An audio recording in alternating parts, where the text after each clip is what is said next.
Dalam rangka peningkatan kapasitas aparatur desa di Aceh Jaya, 172 kepala desa di kabupaten setempat melaksanakan studi banding ke desa unggulan di Bandung. Studi banding ke desa unggulan di Bandung tersebut untuk belajar terkait pengelolaan pemerintahan dan ketahanan pangan demi kemajuan desa. Dalam studi banding itu, para kepala desa tersebut selain mengunjungi 2 desa di Bandung, Provinsi Jawa Barat, para kepala desa juga mengunjungi kantor Kementerian Desa, Pembangunan Daerah Tertinggal dan Transmigrasi RI di Jakarta pada Jumat kemarin.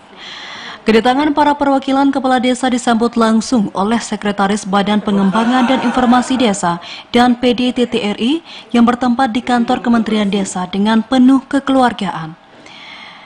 Kedatangan para kepala desa Aceh Jaya ke kantor Kementerian Desa merupakan hal bagus untuk menyampaikan berbagai keluhan dan mendengar langsung terkait pengelolaan anggaran dana desa.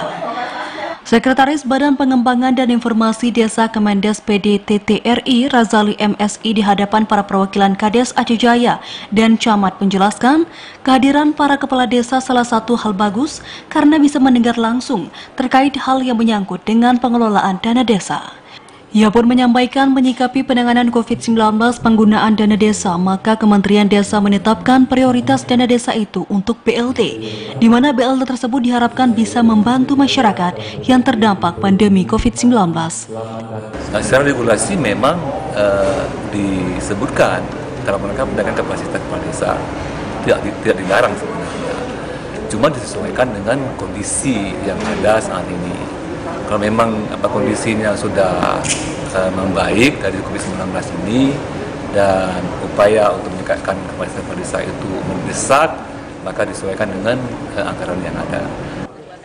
Sementara itu terkait BIMTEK Kepala Desa Aceh Jaya itu secara regulasi disebutkan dalam rangka peningkatan kapasitas kepala desa tidak dilarang untuk dilaksanakan, namun harus dilihat dengan kondisi apakah BIMTEK itu diperlukan atau tidak. Ia berharap kunjungan tersebut bermanfaat dalam kemajuan desa masing-masing, karena dengan datang langsung ke lapangan bisa melihat bagaimana kemajuan desa yang dikunjunginya. Usliadi, TV Raco melaporkan.